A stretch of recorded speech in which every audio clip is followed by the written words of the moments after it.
26/11 के गुनहगार अजमल आमिर कसाब को आज फांसी दे दी गई। पुणे की यरवदा जेल में सुबह 7:30 बजे कसाब को फांसी दी गई।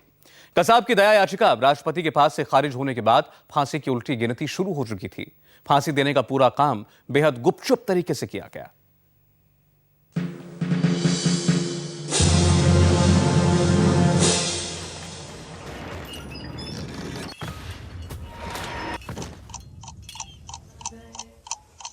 जेल सूत्रों से खबर आ रही है कि देश के सबसे बड़े गुनाहगार मोहम्मद अजमल आमिर कसाब को फांसी पर लटकाया जा चुका है। जी हां, पुणे की यरवदा जेल के अंदर अजमल आमिर कसाब, जो मुंबई हमले का सबसे बड़ा गुनाहगार है, उसे फांसी पर लटकाया जा चुका है। देश के लिए एक बड़ी खबर है और साथ ही साथ दुनिया के लिए भी बड़ी खबर है। लेकिन सबसे बड़ी खबर यह उन लोगों के लिए है जिनके अपनों को कसाब ने 2008 के नवंबर महीने की 26 तारीख को मार गिराया था। आज सुबह 7:30 बजे आतंकवादी अजमल कसाब को फांसी की सजा दी गई।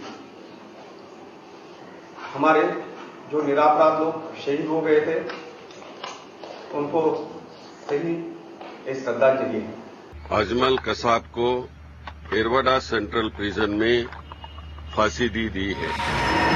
सुबह 9 बजे तक महाराष्ट्र के गृह मंत्री आर पाटिल और देश के गृह मंत्री सुशील कुमार शिंदे बड़ी खबर की पुष्टि कर चुके थे और देश ने जान लिया था कि कसाब अब जिंदा नहीं है।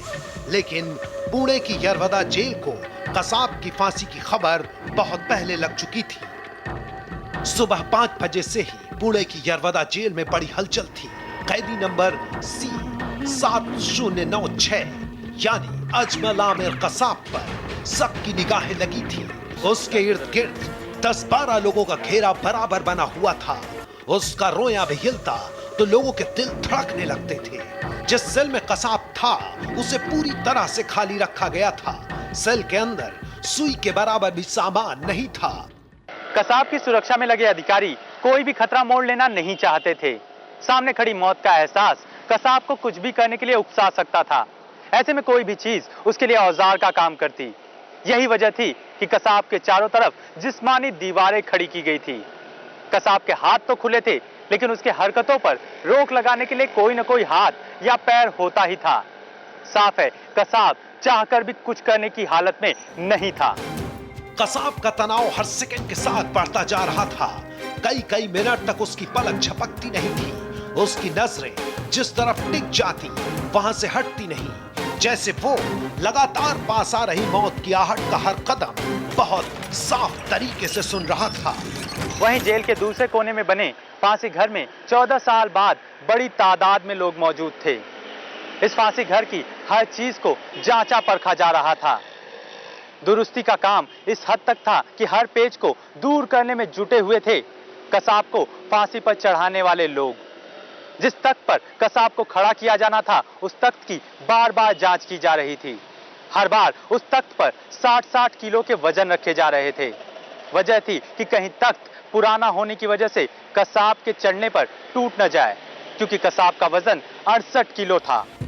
फांसी घर में लगा तख्ते हटाने का लीवर बार-बार चेक किया जा रहा था।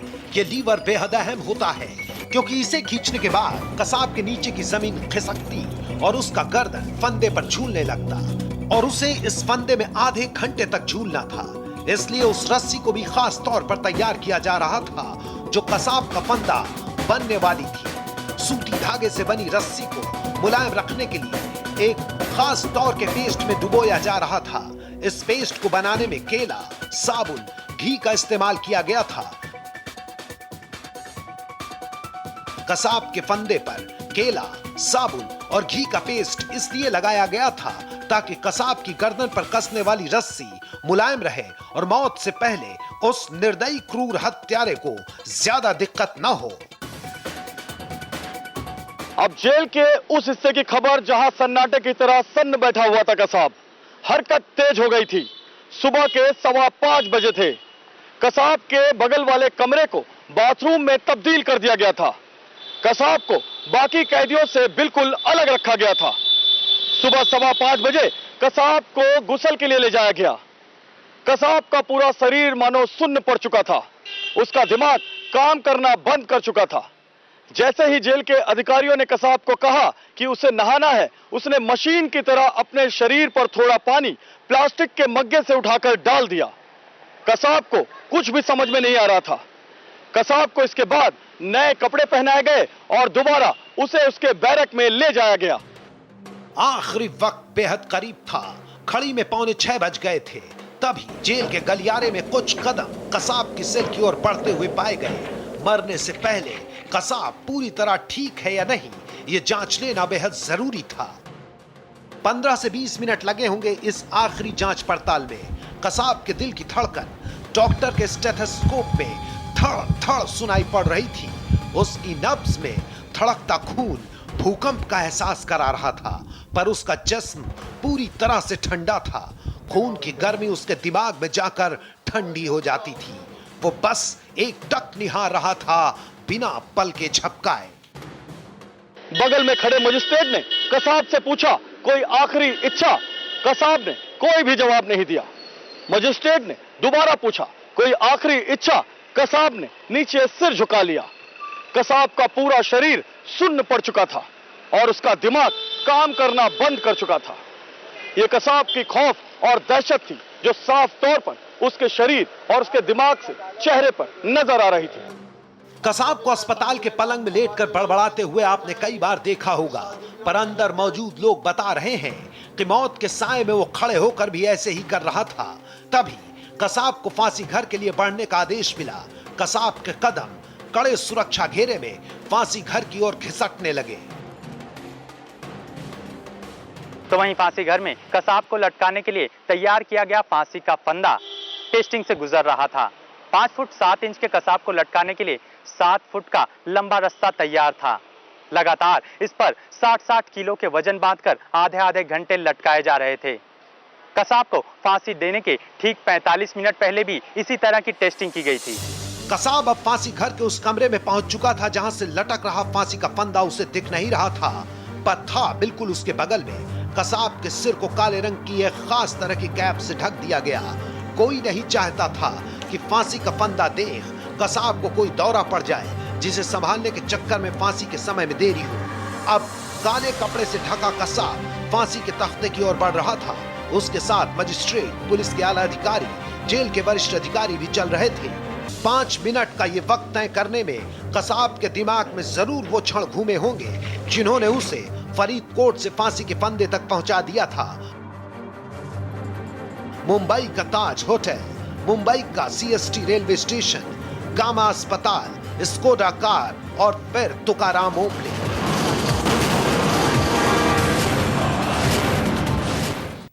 कसाब फांसी के तख्ते तक कैसी हालत में पहुंचा, यह हमने आपको दिखाया।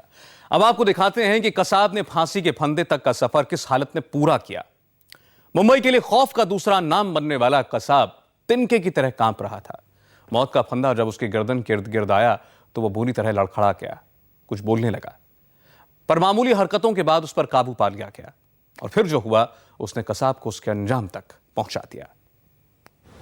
कसाब अपनी करतूतों की काली दुनिया से निकल नहीं पाया था कि उसने अपने गर्दन में फांसी के फंदे को महसूस किया। उसके दोनों हाथ पीछे की तरफ बांध दिए गए थे और पैरों को भी मुलायम रस्सी से पीछे की तरफ बांध दिया गया था। कसाब के इस पूरे माहौल में घड़ी की सुइयों और लीवर की तरफ बढ़ते हुए हाथ के अलावा कोई भी दूसरी चीज सक्रिय नहीं थी। हर तरफ मौत की खामोशी साफ तौर पर नजर आ रही थी। धीरे धीरे जैसे ये खामोशी बढ़ रही थी वैसे वैसे मंजर और भी ज्यादा भयावह होता जा रहा था। कसाब की मौत का लीवर भी एक जल्लाद ने ही खींचा। हालांकि यरवदा जेल में फांसी देने वाला शख्स रिटायर हो चुका था, पर दिल्ली का फैसला महाराष्ट्र सरकार के पास वक्त और तारीख के साथ पहुंचा था। औरंगाबाद से जल्लाद का इंतजाम किया गया और उसने कसाब को उसके आखिरी अंजाम तक पहुंचा दिया।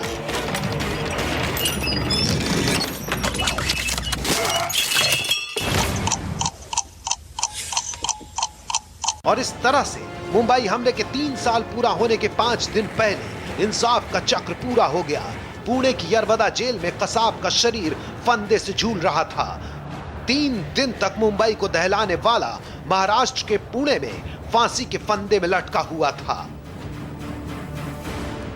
कसाब पाकिस्तानी नागरिक है, यह हर कोई जानता है। भारत सरकार ने पाकिस्तान सरकार को उसकी फांसी की खबर फैक्स, चिट्ठी, फोन से दी, मगर पाकिस्तान सरकार ने उसके शव को स्वीकार करने से इनकार कर दिया। भारत सरकार ने कसाब के घर वालों को भी कुरियर के जरिए उनके बेटे की मौत का पैगाम भेजा, पर इस बीच कसाब के शव को लेकर भारत में ही महाराष्ट्र के मुख्यमंत्री और केंद्रीय विदेश मंत्री विरोधी बयान देते नजर आए।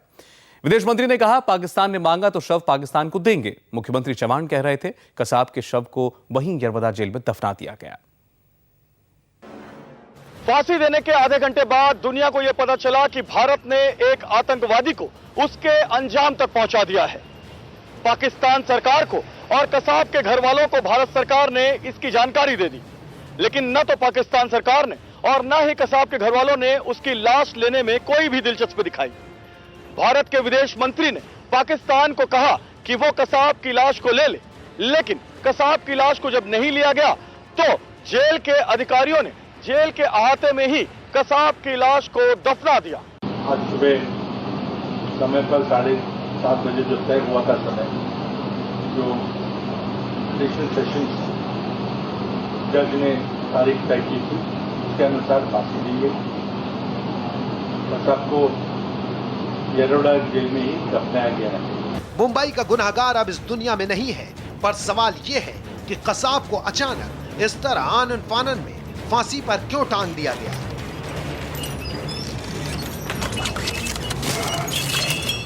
इसके पीछे एक बड़ी वजह है, वो क्या है और ये सब कुछ कैसे हुआ, बताएंगे आपको एक ब्रेक के बाद।